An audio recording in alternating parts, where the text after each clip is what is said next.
অসম অৰুণাচল সীমান্তৱৰ্তী ৬ নং দেপাঞ্জলি গাঁৱত চলিছে নিখিল ৰাভা সাহিত্য সভাৰ শোণিতপুৰ জিলা সমিতিৰ ৪ৰ্থ ত্ৰিবাৰ্ষিক অধিৱেশনৰ ব্যাপক প্ৰস্তুতি। ৬ নং দেপাঞ্জলি গাঁৱৰ বাইখো হামদত দুদিনীয়া বৰ্ণাঢ্য কাৰ্যসূচীৰে অনুষ্ঠিত হ'ব নিখিল ৰাভা সাহিত্য সভাৰ ৪ৰ্থ ত্ৰিবাৰ্ষিক অধিৱেশনখনি। ৰঙাপাৰা আঞ্চলিক ৰাভা সাহিত্য সভাৰ উদ্যোগত অহা ১৬ আৰু ১৭ মাৰ্চত অধিৱেশনখনি উদযাপন কৰা হ'ব। অধিৱেশনখনি অতি সুন্দৰভাৱে অনুষ্ঠিত কৰাৰ বাবে উদযাপন কমিটি তথা গাঁওখনৰ পুৰুষ মহিলাসকল দিনে নিশাই ব্যস্ত হৈ পৰিছে। আজি এক মাংগলিক পৰিৱেশৰ মাজত স্থানীয় ৰাইজে শোণিতপুৰ জিলা সমিতিৰ ৪ৰ্থ ত্ৰিবাৰ্ষিক অধিৱেশনৰ লাইখুটা স্থাপন কৰে। অধিৱেশনস্থলীত ৰাইজে হাতে কামে লাগি যোৱা পৰিলক্ষিত হয়। ৬ নং দেপাঞ্জলি গাঁৱত অনুষ্ঠিত হ'বলগীয়া মুকলি সভাত কেইবাগৰাকী অতিথিয়ে অংশগ্ৰহণ কৰিব।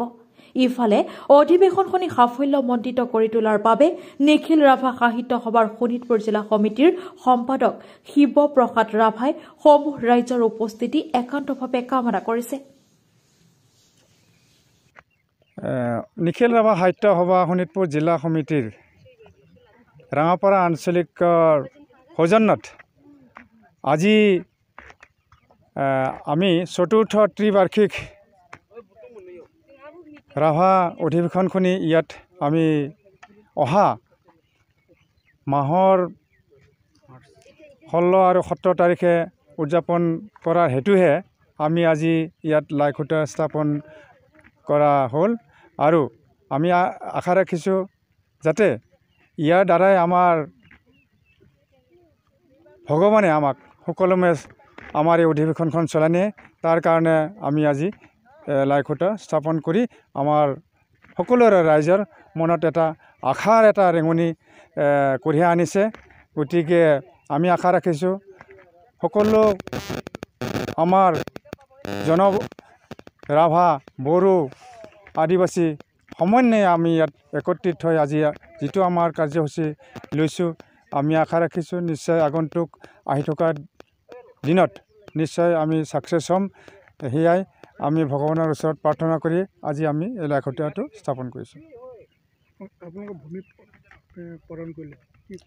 হয়, তেখেতে আমাৰ ৬ নং দীপাঞ্জলিৰ জেনেৰেল যিটো সভাপতি তেখেতে আজি আমাক আশ্বাসন দিছে যে আমি নাই কমেও আমি ৭ বিঘাকৈ আমি সকলোকে আমাৰ যিমানকেইটা সংগঠন আছে, মহিলা কমিটি আছে বা ৰাভা কমিউনিটি আছে তেখেতসকলক মানে ৭ বিঘাকৈ দিয়াৰ এটা তেখেতে প্ৰতিশ্ৰুতি দিছে।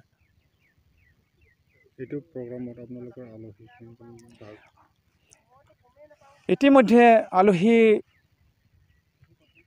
বুলি ক'লে আজি আমাৰ তেজপুৰ বিধায়ক শ্ৰীযুত পৃথ্বীৰাজ ৰাভা আৰু লগতে বিধায়ক ৰঙাপাৰা সমষ্টিৰ বিধায়ক শ্ৰী কৃষ্ণ কমল তাঁতী আৰু লগতে আমাৰ নিখিল ৰাভা সাহিত্য সভাৰ চিফ ছেক্ৰেটাৰী লগতে আমাৰ ডক্টৰ ৰোহিত চন্দ্ৰ ৰাভা আৰু ডাক্তৰ বিপিন ৰাভাদেৱক আমি আমন্ত্ৰণ কৰিছোঁ।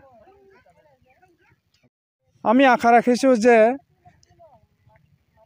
এই অঞ্চলত পোনপ্ৰথমবাৰৰ কাৰণে যিটো আমাৰ জনজাতিৰ অধিৱেশন বিশেষকৈ আমাৰ ৰাভা জনজাতিৰ যিটো অধিৱেশন পোনপ্ৰথমবাৰৰ কাৰণে এই উত্তৰ অঞ্চলত এটা হোৱাৰ আমি আশা ৰাখিছোঁ আৰু আমি আশা ৰাখিছোঁ যে এই অধিৱেশনখিনি ধুনীয়াকৈ আমাৰ সকলোৱে মিলিজুলি একগোট হৈ আমি কামটো চলাই লৈ যাম।